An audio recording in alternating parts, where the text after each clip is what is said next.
मध्य प्रदेश की राज्य मंत्री प्रतिमा बागरी के अनुसूचित जाति प्रमाण पत्र को राज्य स्तरीय जाति छानबीन समिति द्वारा वैध ठहराए जाने के बाद सियासी घमासान तेज हो गया है। कांग्रेस अनुसूचित जाति विभाग के प्रदेश अध्यक्ष एवं शिकायतकर्ता प्रदीप अहिरवार ने आरोप लगाया कि यह फैसला निष्पक्ष जांच का नहीं बल्कि सत्ता के दबाव का नतीजा है। उनका दावा है कि संवैधानिक दस्तावेजों, जनगणना रिकॉर्ड और सरकारी रिपोर्ट की अनदेखी कर मंत्री को क्लीन चिट दे दी गई है।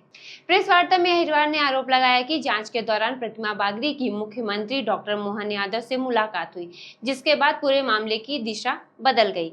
उनका कहना है कि संविधान आदेश 1950, 1961 और 1971 की जनगणना ट्रायल रिसर्च इंस्टीट्यूट की 1998 से 99 की रिपोर्ट और 2007 से राजपत्र जैसे अहम दस्तावेजों को नजरअंदाज कर दिया गया।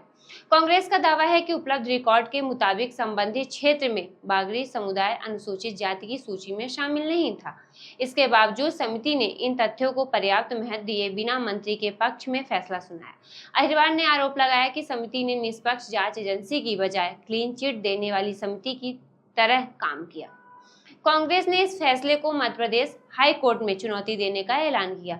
प्रदीप अहिरवार ने कहा कि यदि वहां भी न्याय नहीं मिला तो मामला सुप्रीम कोर्ट तक ले जाया जाएगा। हमारे साथियों, 1950 में जो संविधान आदेश पूरे देश के लिए लागू हुआ, उस संविधान आदेश का तात्पर्य ये था कि अनुसूचित जातियों को पूरे राष्ट्रीय स्तर पर सूचित किया गया था, चिन्हित किया गया था कि आपको मान्यता अनुसूचित जाति की, जनजाति की है या नहीं है।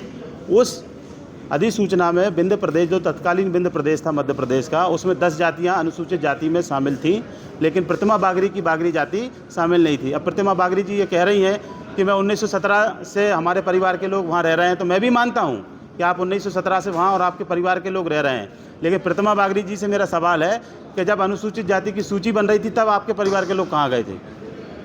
प्रतिमा बागरी जी ये जवाब दें कि 1961 में आपने अनुसूचित जाति में अपनी गिनती क्यों नहीं करवाई? प्रतिमा बागरी जी ये जवाब दें कि 1971 की जो जाति जनगणना हुई उसमें आपने सतना में अपने आप को अनुसूचित जाति क्यों नहीं गिनवाया? क्यों अपने आप को आपने राजपूत गिनवाया? तो ये सब बहुत व्यापक और स्पष्ट तथ्य हैं, अभिलेख हैं, और उन अभिलेखों को छानबीन समिति ने नज़रअंदाज किया है। चूँकि मंत्री हैं, बचाने का प्रयास 1 साल से हो रहा था, हाईकोर्ट के आदेश पर उन्होंने छानबीन समिति ने निर्णय दिया है। मुझे पूरा विश्वास है कि माननीय न्यायालय अनुसूचित जाति वर्ग के अधिकारों को संरक्षण देने का काम करेगा। अब इस मामले को लेकर आप कोर्ट में जाएंगे? बिल्कुल, मैं मामले को लेकर हाई कोर्ट में जाऊंगा और हाई कोर्ट ही डिसाइड करेगा, क्योंकि छानबीन समिति का काम जाति प्रमाण पत्र को देखना है, लेकिन उन्होंने इस मामले में देखभाल समिति का काम किया है। वो प्रतिमा बागरी जी की अच्छी देखभाल की है। ठीक है भाई। ऐसे ही नए अपडेट के साथ खबर नेशन से जुड़े रहें। खबर नेशन के यूट्यूब चैनल को लाइक, सब्सक्राइब और शेयर करें।